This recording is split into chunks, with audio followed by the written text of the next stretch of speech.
Hey you guys, it's Dani, and welcome to hashtag my classics. A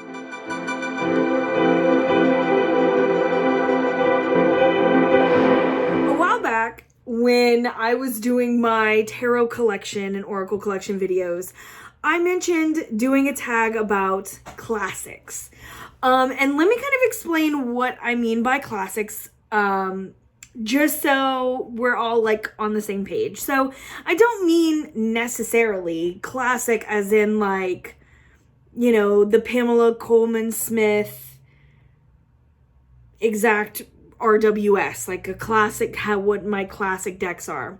That's not what I'm talking about. I'm talking more along the lines of when you think Dani or think whoever, you immediately think this deck. Whether that be because it's one that you are always using or one that you are always reading for others with, or, you know, is your go-to deck. Like, what is your classic decks? Ones that have been with you through thick and thin that you will likely never get rid of, just like your classics. You know, staples in your collection. Does that make sense? Am I over-explaining? I feel like I'm over-explaining. I hope you get the point. Regardless, let's go ahead and dive in. I'll go first. I would love to see you guys do it. Just hashtag my classics, and I will try and create a whole, what is it called? A whole playlist with everybody's classics. I just think it would be so much fun to do. So again, I'll go first. Let's start with, I think, one that no one will be surprised with. Yep, I did it. Revival Art. This is a classic Dani deck. I am never far from it. It lives right here. It does not get put away. When I travel, I usually bring it. It just feels so,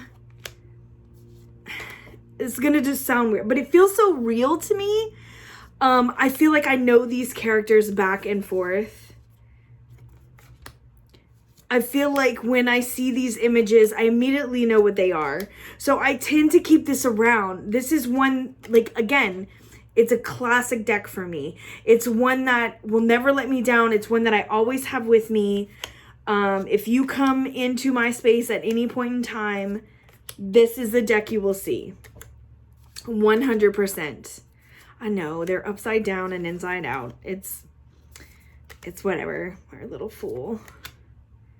So I love this deck. I do have the second edition as well, but it is not a staple of my collection like Revival Art. The first edition is. I don't know if I said that at first. These are the backs. They are large cards. They have a wonderful bend to them. I love them. This is Tarot Studios that does this. The little guidebook is, I mean, I think it's crap. Sorry. There's nothing, I don't know, there's nothing jaw-dropping in it. I really don't use it. Mine was like stuck together, I believe. Yeah, you can see like mine was like stuck together. It doesn't matter. My poor little box is all busted and bruised. But this is my first classic deck. The next Dani classic is this deck here. For those of you who watch my channel, I'm sure you already know what this is. This big chunker now that I rebacked is the Dreaming Way Tarot.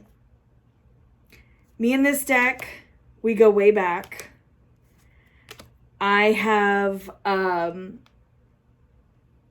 cut the edges, cut off the borders, left the bottoms, and I don't know, I'm obsessed with this deck. I redid the backs because that was the one thing that every time I saw it, I was like, I don't like them. So I changed them. And so I use this one every year, all the time. I like to pull it out for spring. I also like to pull it out during the winter. So this is definitely a staple in my collection. I don't see myself being without this deck. I adore it. It is the perfect balance for me. It fits my aesthetic. It still has some fantasy. There is some realness to it. And I don't know, I just connect. It's like got enough whimsy in it without being too childish for me and my aesthetic. But it's got like enough to make me feel comforted. Visually, it's one of my favorites as well. I love the polka dots. I love the pointy shoes. Look at that. Like, I don't know. This is definitely one that my collection would not be without. And one that I use quite often. So that is another one of my classics, one of my major go-tos. If I don't know what to use, I will normally kind of resort to usually one of these decks. My next deck is this bad boy right here. This is the Spellcaster Tarot. So when it comes to the more like occult, esoteric, really deep witchery vibes, this is my go-to. When I'm feeling it, that's what I want to see. Okay, so there are a few that I do feel that are a little dramatic, a little more leaning towards the horror film vibes. Judgment, the Devil. I love this hangman with all the runes. See that? That's what I mean by all these like esoteric vibes. But it's steeped in this like fantasy, but it's like the tarot fantasy that I want to see. You know what I mean? One of my favorite towers where they are crawling out the bottom. Love that. Oh, where are you? Oh, I love this one too. I don't know. There's something about the artwork that just like, oh, here we go. There's the devil. Like, we're just a little dramatic. But that's okay. Like, even with those dramatic cards, I still love it. I still love it. I don't know where the devil is. I mean, death is. Whatever. Regardless. Even with those, like, these are still, like, some of my most classic cards that I've had for so long and that are just a staple in my practice. Now, this deck does feature the wands as air and the swords as fire. But I'm not mad at it. Like, I don't find that it's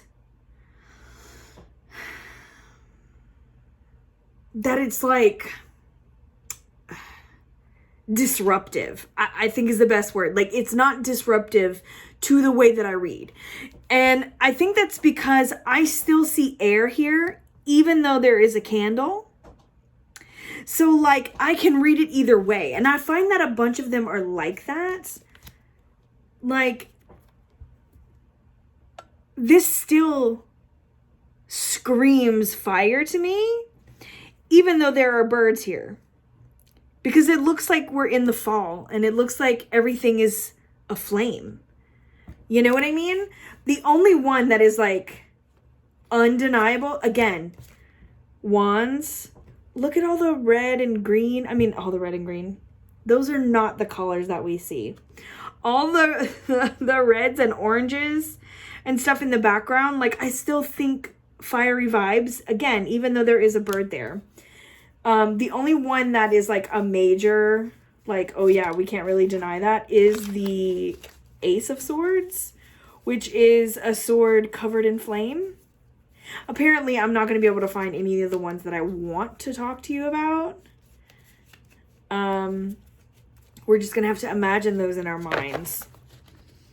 Oh my gosh. Hold, please. Number 1, here's death. Do you see what I mean? Like, we're like very like Evil Dead. There's a whole face. Like a removed flesh. It's a little dramatic. Here we go. So we have the whole sword engulfed in flames, right? And I can still read this in a way that would still spark, pun intended, I guess, the new ideas and stuff. So like, it's not disruptive to me. And I think it was because of this deck that it kind of opened those ideas to me. But it was definitely one of the first decks that I got when I, kind of got back into tarot that really brought that mystical vibe to me, that really put it in this like fantasy magical world that I wanted to see. I don't know. It's just one that it's been a part of my practice for so long. And it added so much to my practice with all the added symbolism and all the, little hints to runes and alchemy and magic in general. It really tied things together for me. And that's why this is kind of like a classic Dani deck. Like, if I need something like that, I'll go back to this. I think the only other one that would give me similar feels, newer deck-wise, would probably be the Terra Volatile. It gives me those kind of, gosh, put it in such a different way, so maybe not. It does give me that kind of alchemical type vibe, you know what I mean? Like, going into higher magic, even more so than this. So I don't know. They both have their place. I do think that Terra Volatile may end up being a classic Dani deck. But this one, I don't know. I'm just so bonded to it. It's definitely one of my classics. And one that I read for a lot of people with. Even as my practice grows, even as my collection, I have things coming and going, I always kind of revert back to these decks, right? So that's a big thing. Next deck is the Pagan Underworlds Tarot. This is the first edition. I popped my seal because I didn't even think about the simple fact that I could have opened it from the bottom. I didn't even think about it. Whatever. It's well loved, this poor thing. But this is, I don't know if it'll even... Probably not. I don't want to be able to see it. But anyway, it is the first edition. 2016. Pagan Underworlds. So... excuse me. No? I'm good. Okay. This deck is one of those that when I first saw it, I fell completely in love with it. It is like they pulled the aesthetics of what I wanted to see in this kind of like, I don't know, it's like raw and real, but also like got Renaissance vibes. Like, it is, it's pippish without losing the story. Aesthetically, the colors are like all my jam. It's like, this is the kind of deck that felt like it was pulled from my brain. You know what I mean? Like, it had everything I wanted to see. Aesthetic wise, it's beautiful. It's cohesive. It feels like a vintage deck without being a vintage deck. But it still has these like very primitive feeling, almost like Druid-esque characters, as well as these angelic characters. Medieval vibes. It had everything I wanted. Everything was beautiful. You still understood the rawness and the harshness, but you get it with, I don't know, a beautiful facade. And I love it. It is a classic Dani deck. It's another one that never leaves from right here. It's always there. You will always find Pagan Otherworlds on my desk. Matter of fact, the only one that has ever won out over this deck has been the Revival Art. And even that, I don't think I could have one without the other, because they both feel parallel to me, but I don't know, they both have their place. Because one is a more crowded, this one's more spacious. It's got their own kind of subtle hints while still being very similar. So, Pagan Underworlds, definitely a classic among my collection. For my last classic tarot, I feel like this might be one that is shared with quite a few people. The Druid Craft Tarot. Matter of fact, we even talked about it on Three Fat Readers. How we all have the Druid Craft. It has always been a huge part of our collections. So mine has some golden edging. I completely removed all the borders and all the words from mine, but I do have an untouched backup deck. I think the other one is more shiny. This one is matte. That is untouched because I wanted the big book. And it is the only deck in my collection that I have a backup. The only one. And I think that in itself speaks volumes. It is one that I read for others with all the time. I read for myself with this deck all the time. I just feel like it is not only classic in the tarot world in general, but definitely one in my collection. These are all very much my aesthetic, my vibe, and they just fit with the way that I read and kind of what I want to see. That's not to say that all the other ones in my collection don't hold a special spot, or that there aren't other decks that would be my top favorite decks. These are just the ones that I will always fall back on. When there's nothing else, one of these are always going to do the job. Always. So there we have our Druid Craft. Another classic Dani. So, my last tarot deck is an honorable mention because I feel like it is quickly becoming like classic Dani. Because I'm telling you, since I got this, I read for, I swear, every other person gets this deck. I read for people with this deck all the time, all the time, all the time. I feel like it is such a, I don't know, it's such a good reader. Like, it is definitely a fast classic in my collection. One that I feel like is going to be a staple of my readings. I don't honestly read for myself much with this, but for so many people that sit at my desk, so many people that I read to with my video readings, this deck just fits and flows. And that is the Intuitive Night Goddess Tarot. I know, right? I I don't know. I would have never pegged it. I would have never said that it would be, but it is. It totally is. It gives such a unique perspective.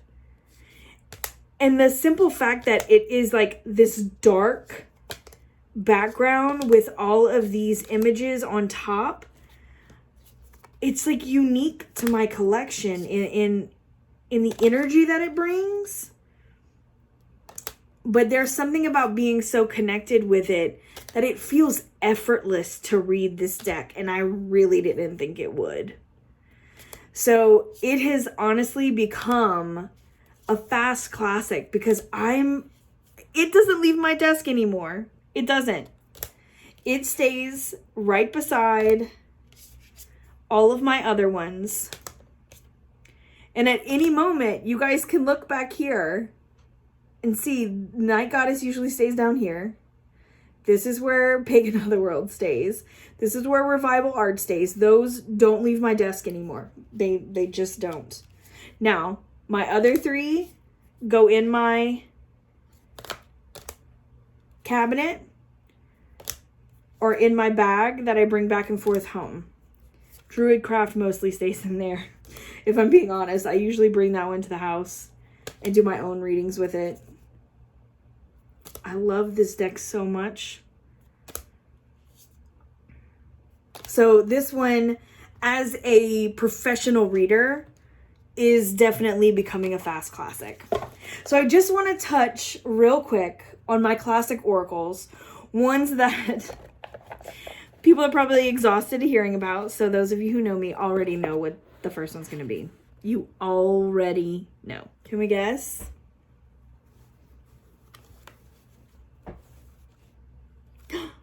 Surprise!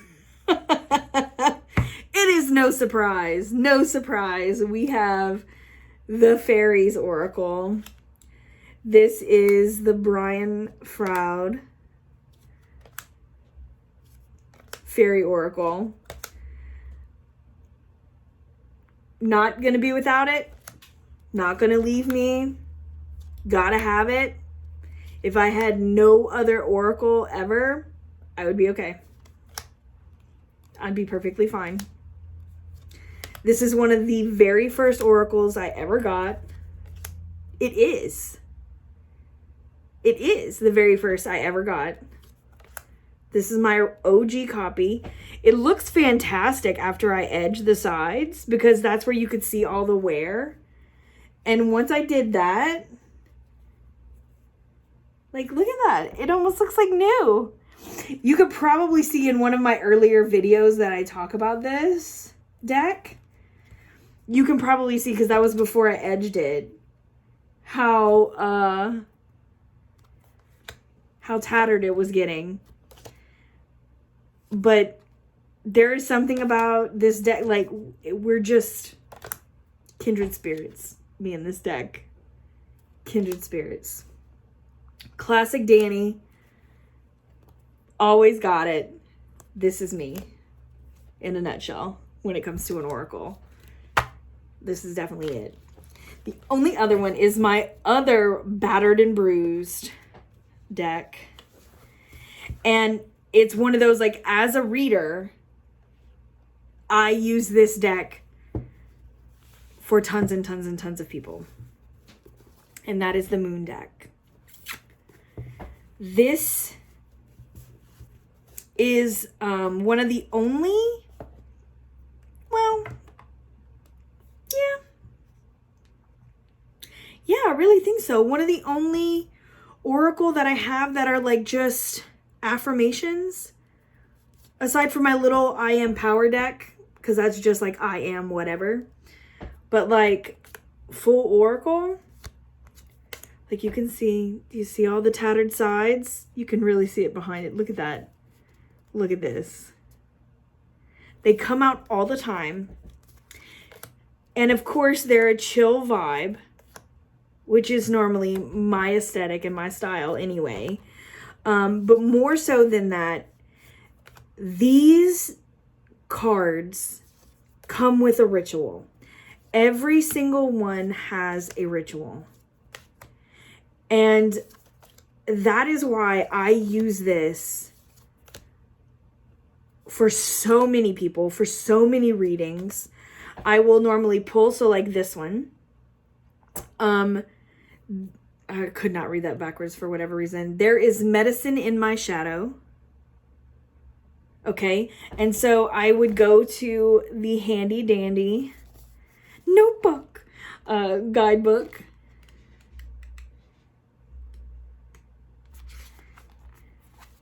And here it does give you like shadow. Look, I was buffing stuff. My hands are full of black tint. Anyway, each one has a ritual. So for this one, the ritual is sacred fire and smudge. So it gives you kind of like a rundown of like what and why, and then some ideas for your ritual or a laid out ritual for you. And each and every card has one, like breathing, different types of breathing, intention candles, gratitude inventory, daily meditation, embrace rest. So there are just so many different things, and like it's not just one, like light a candle and think about this. Like it's more than that. It's not like one step things. These are like elaborate little rituals that really help you get in the mindset of what these cards are about. And so that's what drew me to this deck in the first place. Look at this, y'all. Like, they're really taking a beating. So sad. But that just goes to show how much I love them and how much I use them. They are truly a classic when it comes to my reading desk. I don't know. There's something for everybody. I love it. So that's it, you guys. Those are my classics. So if you come to my space to get a reading, if you come at any point in time, you are likely to see one of these decks on my table. Those are the Dani classics in a nutshell. And so I cannot wait to see what you guys have. Like I said, listen to this chair. I'm sorry. I should be sitting in the other one, but I'm making journals right now, hence the buffing. You want to see what I was doing? I was making distressed things. I was distressing something. And I got all over my hands. Ew. Anyway. Loud chair aside. I'm just really excited to hear what you guys have to say. This was really fun, like really kind of sitting down and like, what are like classic Dani decks? And like most of them were sitting on my shelves right there. The ones that I always go to. Right now, the Wildwood Tarot is sitting on my desk, which is another classic, but I think Druidcraft kind of tops it. But yeah, those are some of my tops. And it doesn't necessarily mean that those are like my 100% favorites. They're just staples in my collection. So show me what you got. I cannot wait. I cannot wait to see everyone respond to this. It's going to be a blast. I will put you guys all in a playlist. If I miss it, you guys down below in the comments, put your links, say, hey, I did one. I will go and find it. I will watch it. I'm ready for this. So I will talk to you all very soon. If you are looking for me, if you are looking to join our Mystic Fam membership that has lives and all kinds of extra content, that's all down below. My Etsy shop, how to book a reading, 3 Fat Readers, my Instagram. You guys, if you are looking for where I normally hang out and post a bunch of stuff, Instagram is where it's at. Did I say Three Fat Readers? Three Fat Readers is a collab channel between myself, Lisa at Lisa Papez, and Dustin at Modern Metaphysicae, where we talk tarot and witchcraft and whatever else tends to come up in our crazy conversations. So we do a live on that channel every month. So make sure that you check that out if you haven't. It is the most fun. The most fun. But anyway, as usual, all of that is all down in the description. You can find everything. I will have links to whatever I can also in the description, and I will talk to you all very soon. I'm sending all my love. Mwah! Later, Gators!